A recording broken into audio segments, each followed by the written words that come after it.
Yan, bulaklak ng ligaw na damo. English, flower by the wayside. Yan. Tumaan tayo ngayon dito sa bukid. Titingnan natin yung tanim na sitaw yata to.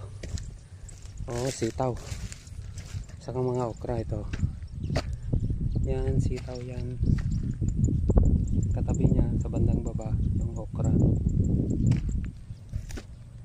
Mata mo, kailangan talagang linisin yan.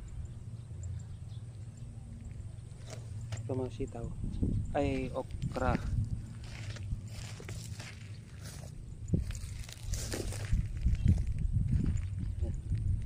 Meron ding balinghoy, kamuting kahoy. Yan. Fish pan kasi dito sa bandang gitna. Kita natin yung may-ari doon nag-i-spray ng pandamo. Yan.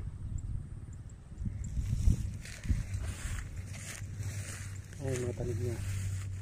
So ang distansya ng tanim niya na okra 2 meter 1.5 meter ang distansya niya. Yan, sa bandang taas yung sitaw na. Wala lang kasing balag. Maganda sana kung may balag yung sitaw para may aakyatin.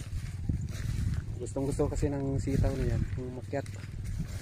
Pero depende na rin sa variety. May variety na yan lang. Gusto din niya yung nasa lupa lang.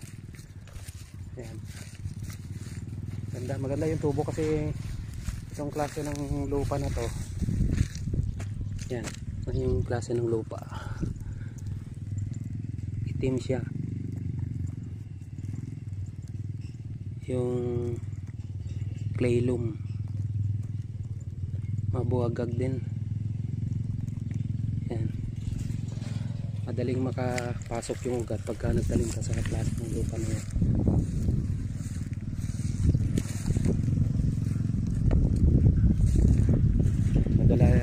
Madali ding bababa yung tubig pagka medyo mataas na ganito. Kaya lang yung balinghoy nasa bandang taas siya. Dito sana sa bandang baba.